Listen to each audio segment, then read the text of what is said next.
Hello, everyone, and welcome to the Hearth. Kate, Kristin, and I are starting another conversation in preparation for a public free group conversation on Zoom. And the topic of this conversation is what we call sequencing in the PPN somatics work. And the way that we see it from the perspective of this work is that each person has a way they sequence the things that they do in their life. It could be as simple as, how do I sequence my actions when I'm getting ready to go to work or to school in the morning or going to bed at night? Or it could be, how do I sequence what I do in preparation for a party that I'm hosting?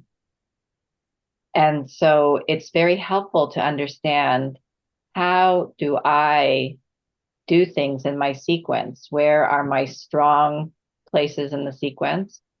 And where do I feel more challenged in my sequence? And it's so helpful to understand how I sequence and also people that I'm in relationship with, so that we can understand each other, have empathy for each other, and support each other in the places where each person might have strengths and challenges. Yeah, so that's the overview. And then we thought that we would speak a little bit more to fill that out, to help you understand um, just the whole supportive framework of understanding sequencing. Well, when I listen to you, Eileen, what I feel like if I was just starting and not hadn't really been exposed to what sequencing is, I would want to know more. Like, what do you mean this sequencing thing? Um, Mhm. and we're all educators, everybody, Krista, Eileen, and I, and we have learned also as students, that there is a 5-point sequence that's related to how we navigate the pelvis as in our birth sequence. And it has a beginning and a middle and an end. And just like anything that we do, any action-oriented thing, uh, any any part of our lives, we have a beginning, a middle, and an end. And and so I feel like it could be that simple, or it could be a little more complex, but what I've heard it described as a 5-point sequence. And I'm wondering, Kristen, if you would like to describe the 5-point sequence. Sure. I think it's a really good thing to just look at what sequencing is. And as you described, everything we do has a sequence to it. And Ray broke it down into 5 stages. Um, and we can look at it in other ways that there might be more than that, but for simplicity's sake, the 5 stages are everything that needs to happen in preparation for whatever the event is, or the activity, or the action. And then there's the beginning of the event or action. There's the middle part of the event. And then there's the coming to completion or the ending of the event. And then the 5th stage is what happens afterwards. And sometimes it can be considered the follow through. Sometimes it can be considered integration, but it's once the action, activity, event has completed, then how do we orient or reorient to what is now that was actually different than what was before or at the beginning? So simply, that's the 5 stages. And the theory really is that, as Eileen said, we each have a sequence, meaning that there are different experiences we've had throughout our lives that may have had a significant impact on us at different parts of that sequence. And as a result, we might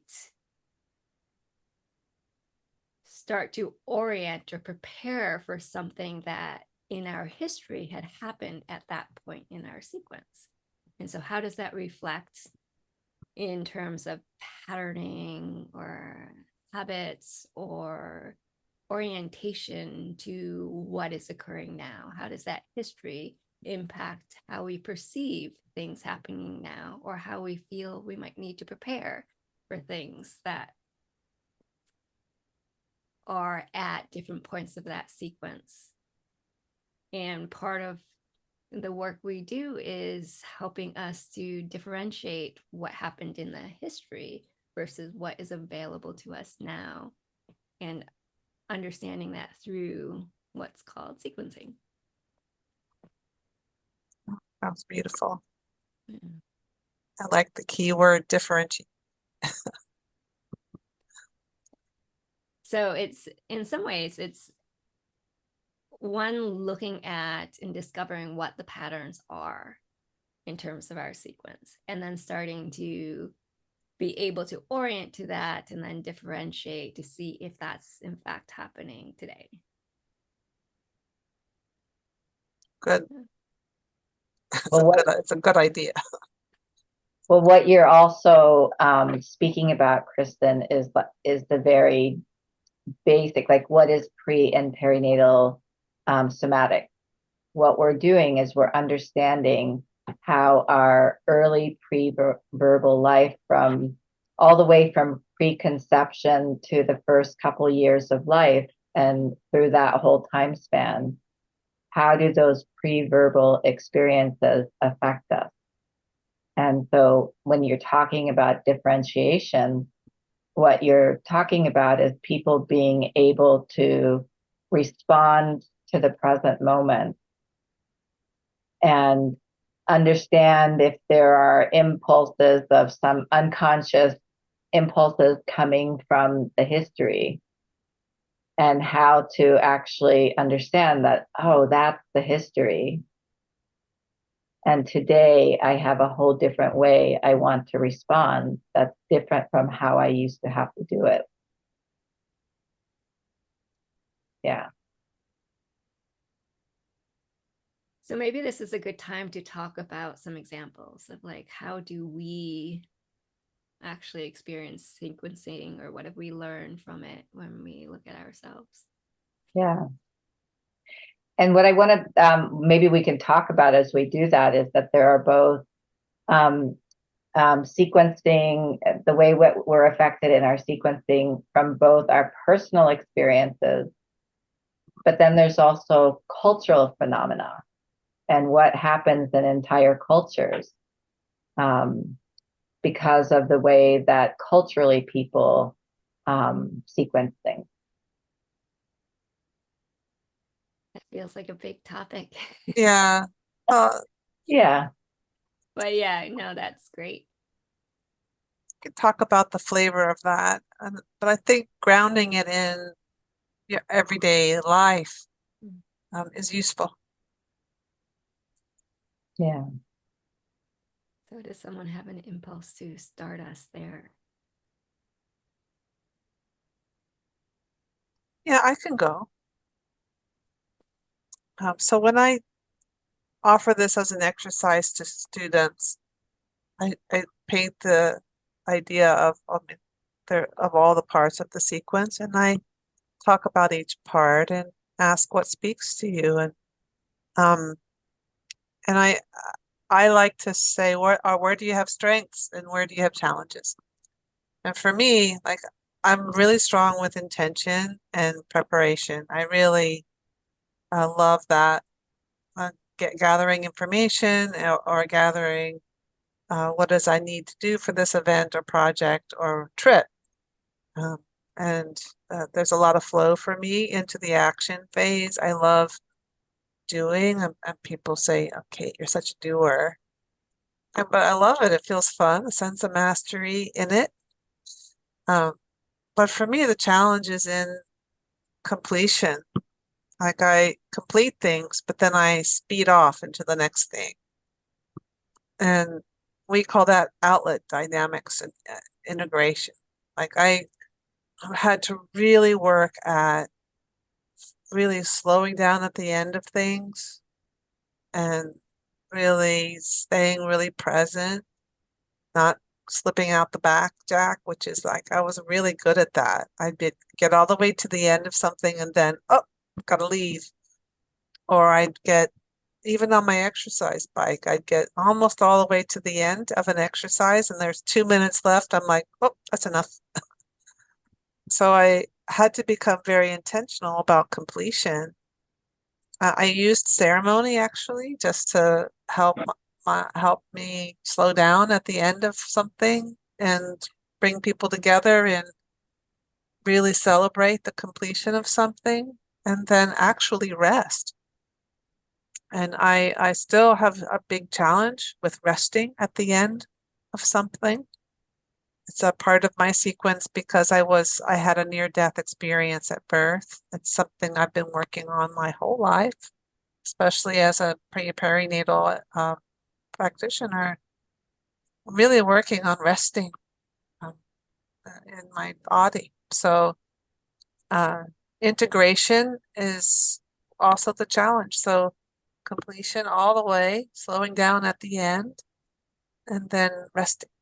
And I feel like if I could just touch on the cultural aspect there, like people don't value rest as much in our culture, or they don't value creating space.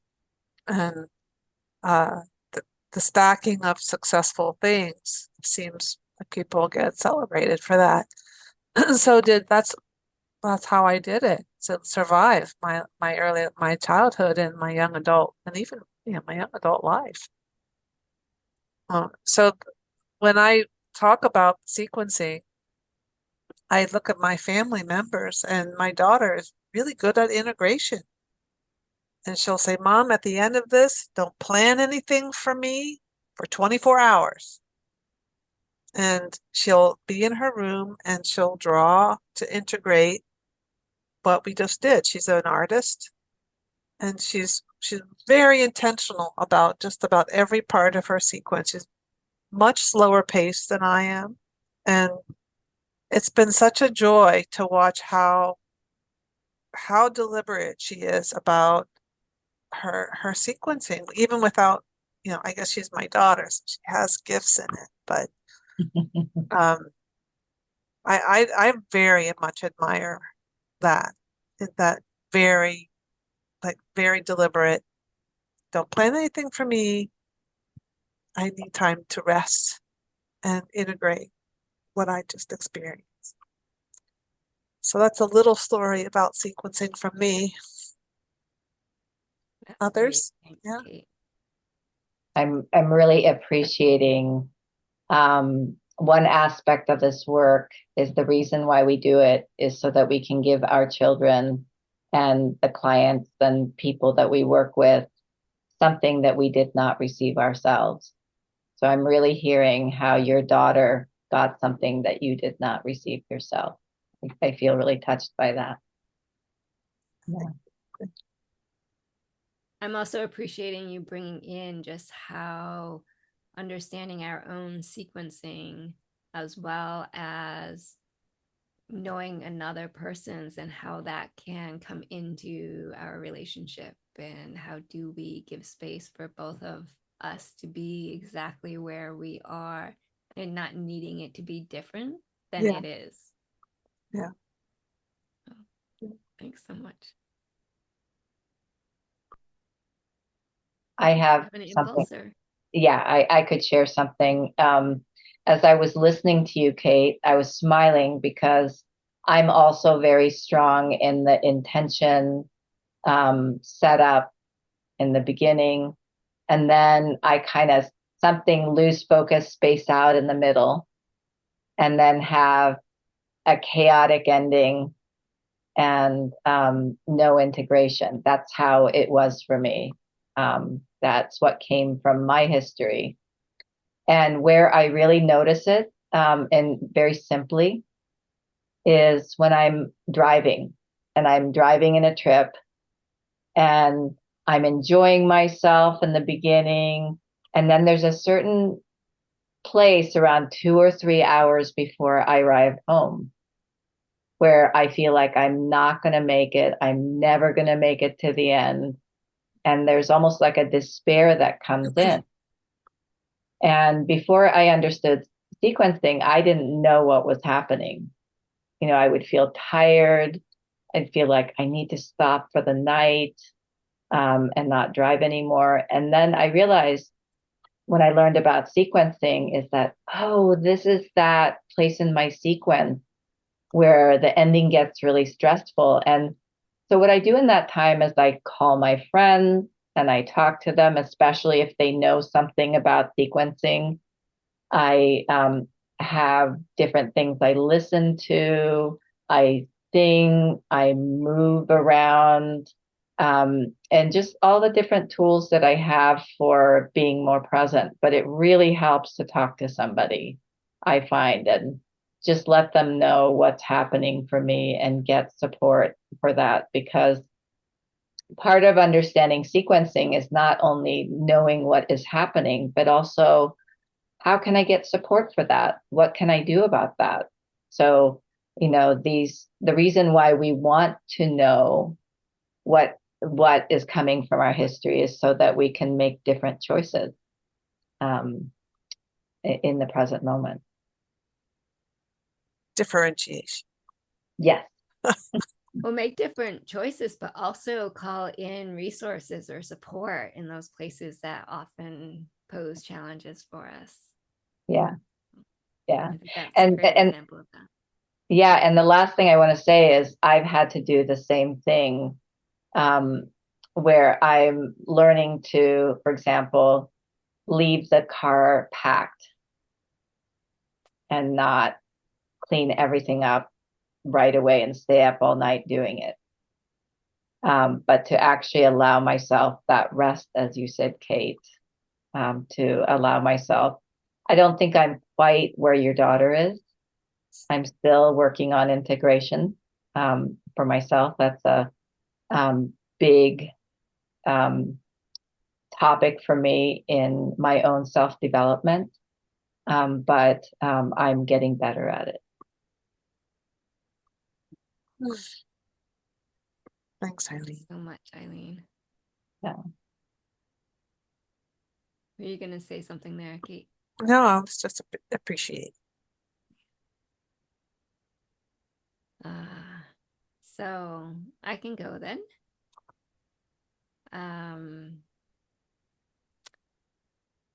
It's interesting as I'm listening to both of you I'm thinking about my own sequencing, and what's really important to me now is actually very different than how I may have approached sequencing before I knew about it. So first of all, I would say intention is really important to me, and I think is also my strength right now, but it wasn't always.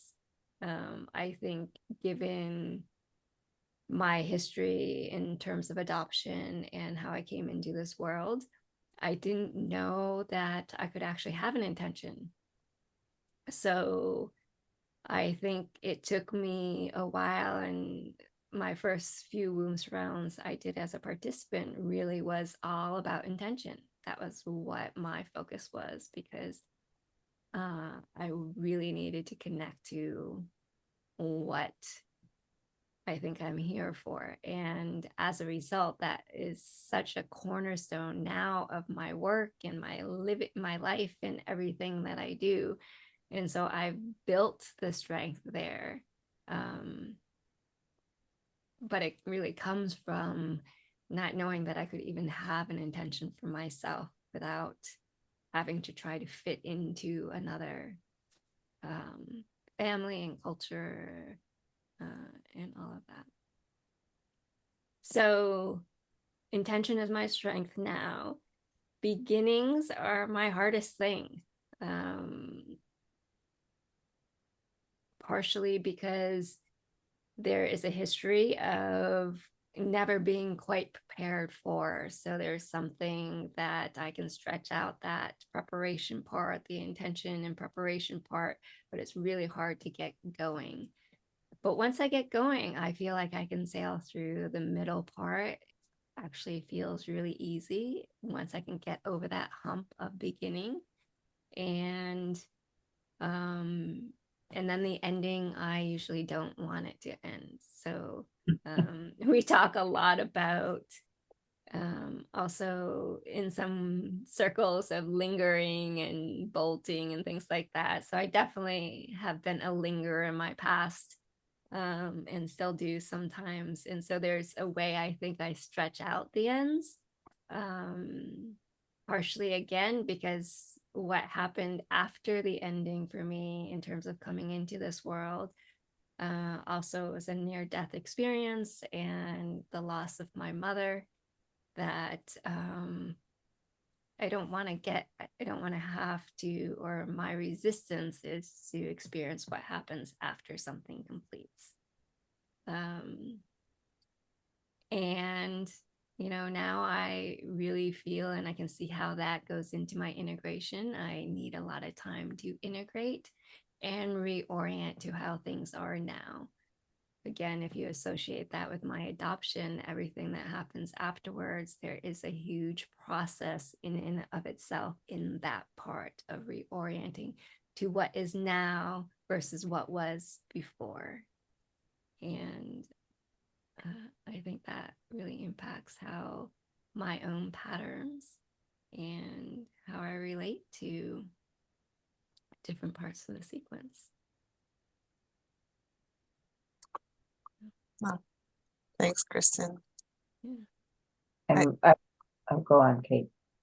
I was just going to say, like, this is one of our major patterns. And when I work as an educator, I talk about PPN as a somatic pattern language. And becoming fluent in this part of the language, somatic practice, how you do things, what is your sequence? And this is an exercise all of the students in my training have to do, to really look at how you sequence. And it can change depending on what you do. Some people will have different sequencing depending on what the action, what the event is. But it's good. What I really enjoyed listening to both of you and really getting that this is the tool for consciousness. And as long as you can differentiate, okay, this is am I in my history, or am I actually here? There's something there's a challenge here that's important for me to slow down and get, or really making sure that I can set myself up for success in the sequence, with conscious action, conscious preparation, conscious thought. So. Yeah. There's something about looking at sequencing that it's like an invitation to increase our self-awareness, an understanding of what's happening for us, whether through sensations or our responses and reactions. And also to then be able to, once we become aware of that, to be able to call in more support and resources and open up our options and choices so that we may be able to do things differently now, or orient to that things are different now than whatever it is and wherever it was in our history. I want to just, in that, I want to say what I really appreciated what you said, Kristin, is how what was your challenge became your strength. And that there are so many archetypes of the wounded healer, or the just that which challenges us becomes our gift, because we have to work at it much more than somebody who just naturally knows how to do that, and have to bring so much intention to it.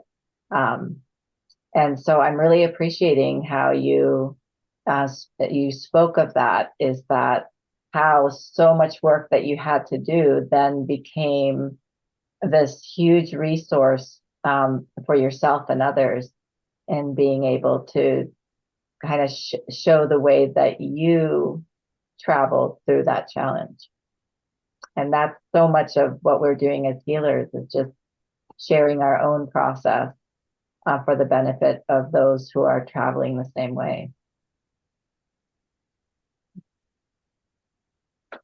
Well, thanks, Eileen. That feels like a good place to stop. Yeah. Thank Thank you you so much. all. Thank you both.